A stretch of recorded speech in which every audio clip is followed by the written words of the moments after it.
Good morning, good morning, good morning, Fortnite Universe. Welcome to Hate Watch with George Bushcamp Jr. Woo! Alrighty, yeah, boy. Today's got a confusing episode for y'all because y'all are going to be all like, I thought the title was Hate Watch. Why are you talking so much good things? Well, because the new Daredevil series is fucking awesome. All right. The Daredevil Born Again on Disney Plus. Fucking awesome. All right. You should right now go and watch that show, the first two episodes, and be like, holy shit, that was awesome. Now, as a thank you, I'm going to go back and listen to the rest of Hate Watch. All right. As a thank you for telling me to go watch this shit. Because it is good. It is. Like, all right, we'll get into it, but there is only minor things to hate on. Not even really worth it, and most of it is them just trying to clean up the Disney bullshit that they've done to the Kingpin so far, and they're doing all right with it. It's a little weird, but we're getting there. Okay, I'm still not ready to accept him as street level Thanos. Yeah, the hell with that. But all right, so it starts off. All the characters from the Netflix show. We got Foggy Nelson and Matt Murdock and Karen there, the blonde chick from the Netflix series. Okay, so they all drinking in the bar, and then Foggy Nelson goes outside, and Matt follows him, and he's like, "Whoa, is some shit going down?" Yeah, some shit's going down. So Matt gets changed into Daredevil outfit, and oh boy, we're getting right into it, and then bam, here comes Poindexter, bullseye. Mm. Shoots Foggy Nelson right in the gut. Bam. In front of Karen. Walks in there, starts killing people.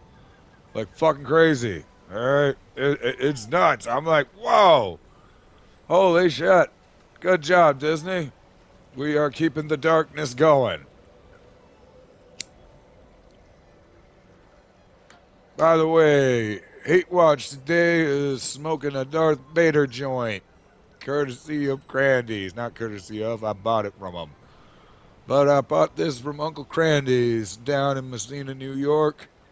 I still say I would talk about you guys a lot more if you give me free weed. But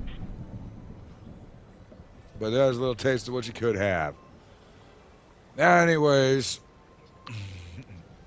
so Bullseye and Daredevil are fighting on the roof, and Daredevil throws him off the roof. Bam! It's the ground.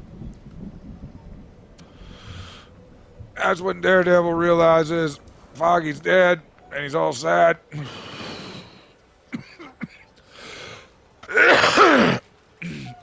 And he decides to stop being Daredevil. Also, for some reason, Bullseye is able to survive, falling off a roof of a tall building in New York City. So he's just arrested. So yeah, after that, like opening 10, 15 minutes of like, Jesus Christ, wow, that was awesome. Now we're gonna start the story. All right. God damn. Now I'll admit, I didn't even really take very many notes because I was too busy watching this motherfucker. But so I might get some shit wrong. But or forget some shit. Who knows? But you know what? I'm not even trying to spoil shit here. Y'all should have watched it already because I told you to. But oh boy. All right. Yeah. So, anyways, though,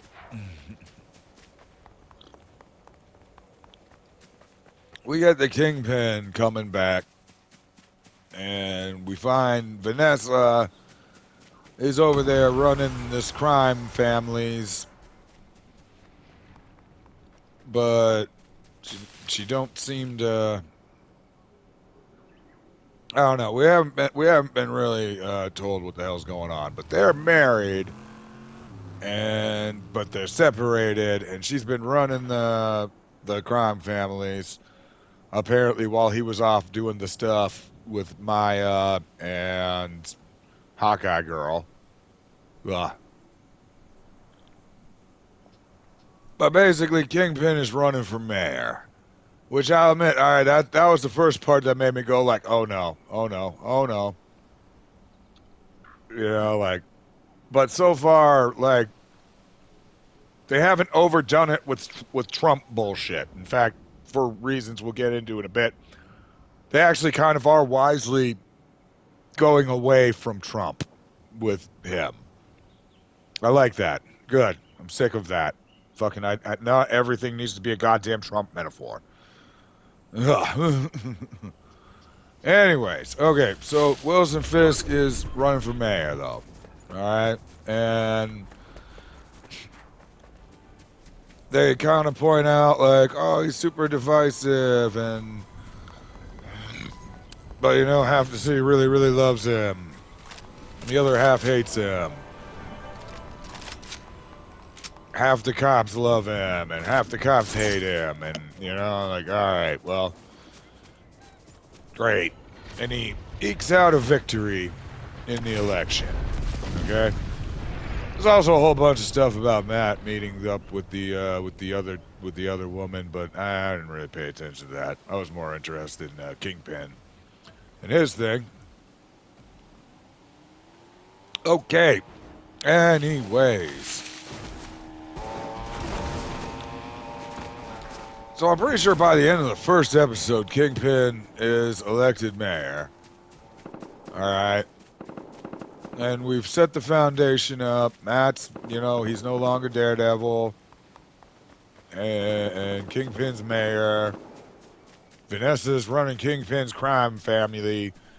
But she apparently does not want to be a criminal. That's still a little confusing, but we'll find out about that later, I'm sure.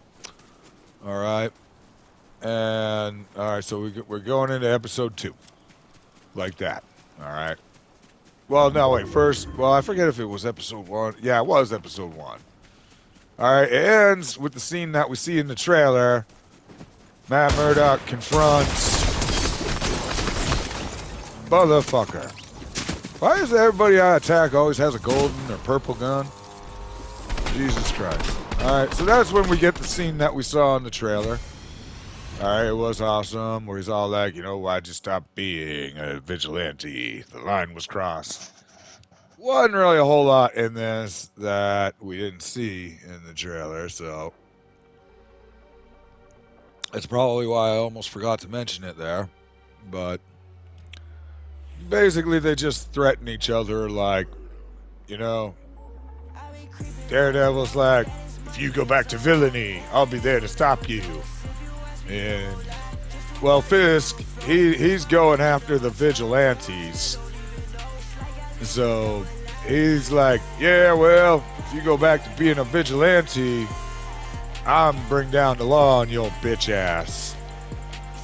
So, I mean, that's kind of an interesting dynamic. Who's really threatening who there? Alright, so that's the end of episode 1. Now we start off episode 2, and Fisk is like, what do I normally give this?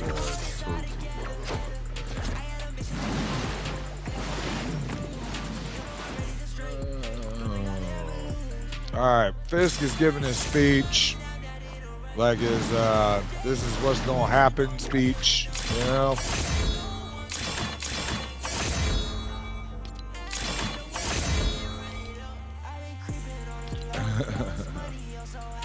Yeah, and he name drops. Well, he doesn't name drop, but he's like, we will no longer tolerate vigilantes dressed as, dressed.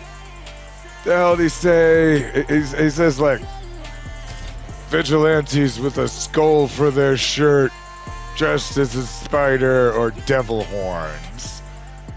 So, I mean, we get our Punisher reference and Spider-Man reference. I sincerely doubt we're going to get a Spider-Man cameo in this. Like, just don't see it happening.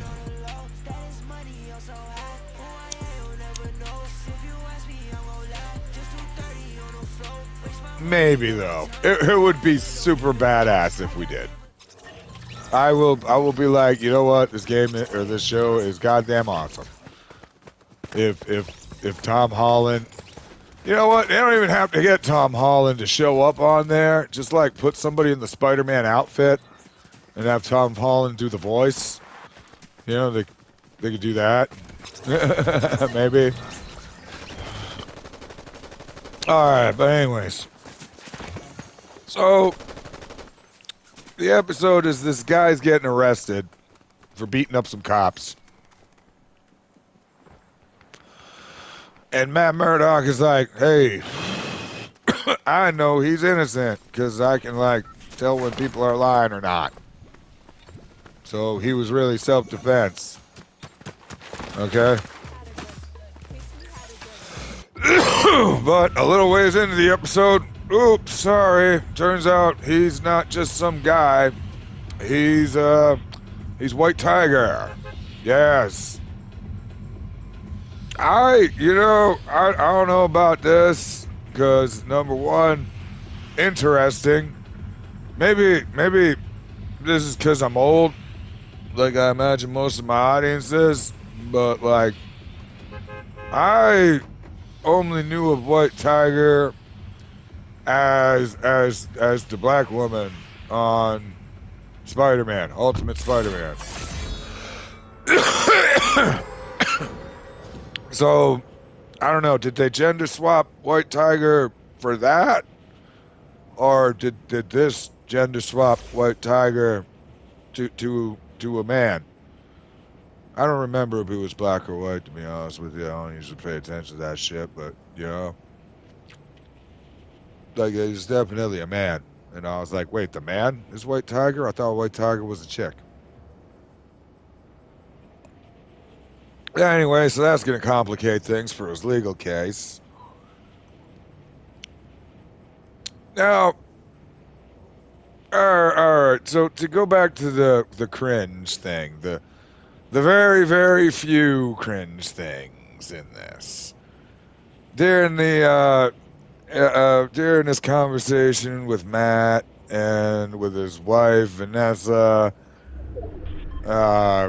Fisk just keeps mentioning, like, I tried to mentor somebody, it didn't go very well, and it's like it's mentioned like she shot you in the face, and like, I mean, Kingpin don't even have a fucking scar from getting shot in the head, like what appeared to be directly in the eye. I get that whoever's writing this has got a lot to do to undo some bullshit. But I mean, wow. I feel like he should have taken like the same thing he said he was gonna do with She-Hulk. Like She-Hulk was canon, but we don't need to talk about it. We don't need to talk about Matt Murdock and that. It happened, people, but we never speak of it again. That's probably how they should treat Kingpin's role in Echo. But yeah, so that's my number one gripe is they keep mentioning that, but nobody is even seemingly impressed by the fact that Kingpin got shot in the head, in the eyeball, and is still alive. I mean, to our knowledge, he does not have any superpowers. Or super serial soldier serum. He's supposed to be like just in shape. Like he looks fat, but he's really, really in shape. Like maybe he could take like a bullet to the chest and survive.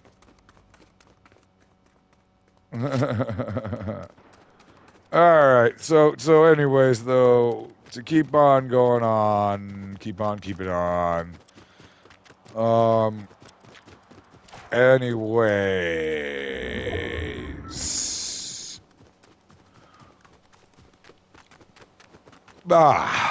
Yeah. All right, so Kingpin's got a thing going on with the police union. Well, the police commissioner. He tries to resign, and then Kingpin kind of blackmails him to stay on. And, like, I mean, this is where they're at least getting away from making him a Trump metaphor because, realistically, like, if, this guy was committing a bunch of crimes, the cops are not going to, like, really like him. Maybe some will, the corrupt ones, but I mean, like, presumably the cops are not going to like him. And that seems to be where they're going with this. I guess if they were going to do Trump, they would have the cops love him, but then again, they try to. I don't know. Let's avoid that shit. That's why you hate the Trump metaphor because it's like, now you're going to start talking about Trump, and it's like, who wants to? No. I don't want to talk about that shit here. I don't even really want to talk about the governor and her stinky vagina, but every now and then I have to because she's such a fucking dumb cunt. Anyways, yeah. All right.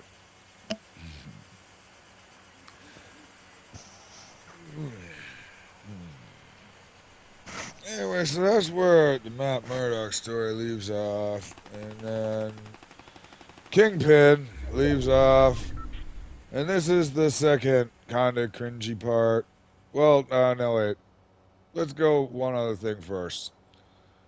So Matt Murdock is out protecting the one witness that saw the white tiger in his fight with the cops.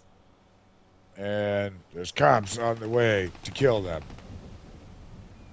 So, like, they come in and they see Matt Murdock there, the lawyer. And this apparently does not impress them much. When they can't find the guy they're looking for, they decide to beat him up. And we catch a glimpse of what appears to be the Punisher logo on one of the cop's wrists. All right, let's get into this, okay? Just a little backstory on this. Now, longtime fans of the show will remember I made the prediction Disney is going to totally fuck up the Punisher. All right? They are not going to do this story right. I mean, it's the story of like a white dude who loses his family in a mob hit. And so he decides to go around and start shooting criminals. Um, I mean, remember people who he dubs to be criminals, not the justice system. And yeah, I mean, it's not really the sort of thing you do nowadays.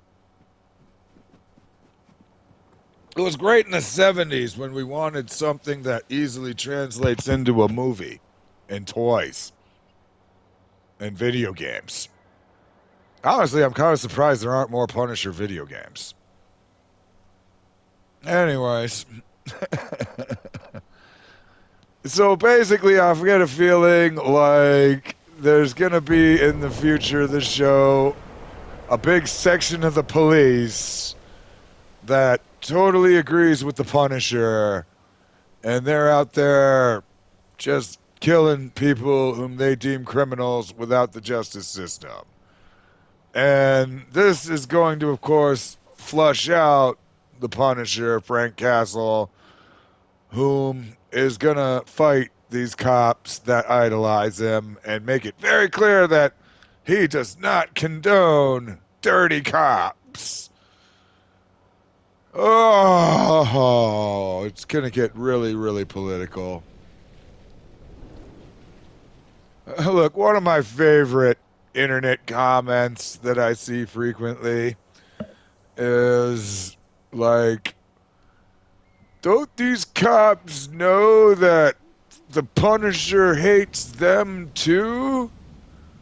Like, referencing this one panel from this one random comic where a cop reveals to Frank, hey, a bunch of us love what you're doing. We're with you.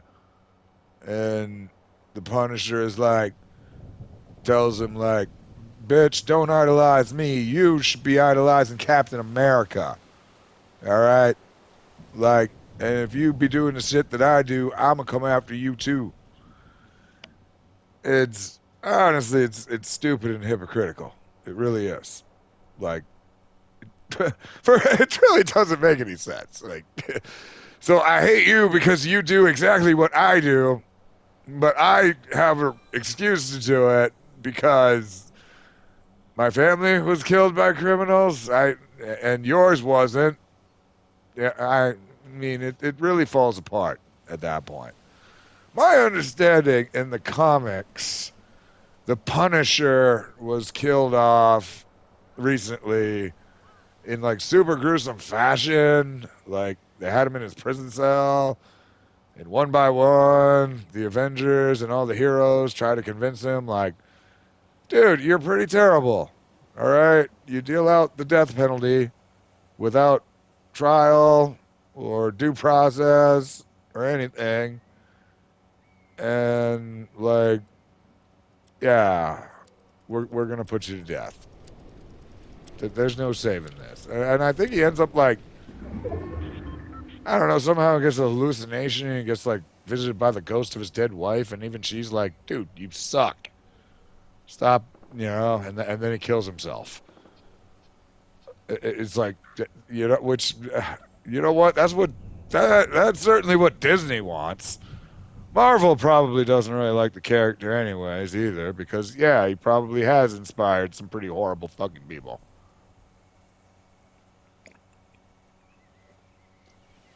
Anyways, like, yeah, so I've always said in response to that comment though about like that one random panel in one random comic, like, okay, compare that to the shit he has said in like the Spider-Man cartoon. Okay, like the 1990s Spider-Man cartoon that was intended for children. Like the Punisher is about to kill a motherfucker, and he's just like, well, we could arrest you, and then you go to prison, and you get back out, and you rob again. Nope, not gonna do it. It's like, I mean, the dude was like, look, a jewel thief or some shit, or no, a mugger or something, like some low-level criminal that was probably doing it just to survive.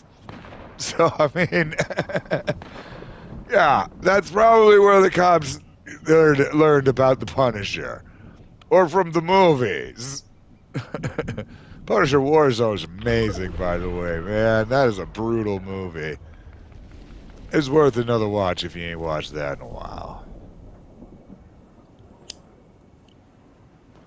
All right. Anyways, now on to the final little piece. Tiny little piece of cringe. Tiny little piece of cringe. Last scene of the episode, Kingpin and Vanessa are going to couples therapy. Oh my god, I have never seen a show where a crime boss goes to therapy. How original.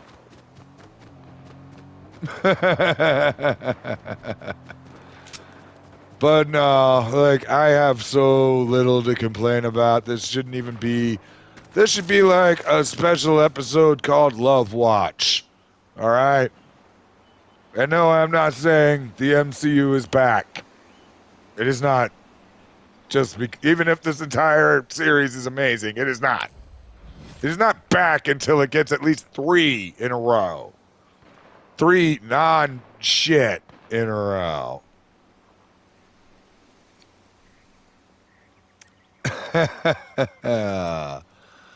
Oh boy. Well, alrighty, folks. I do believe that is gonna do it for today. I'm not sure what we're going to be talking about tomorrow. It's Thursday, so a couple of new shows have dropped. I'll probably have Reacher episode 5. We'll see how that is. I don't know. We'll see what I feel like looking at. Until then, bon voyage.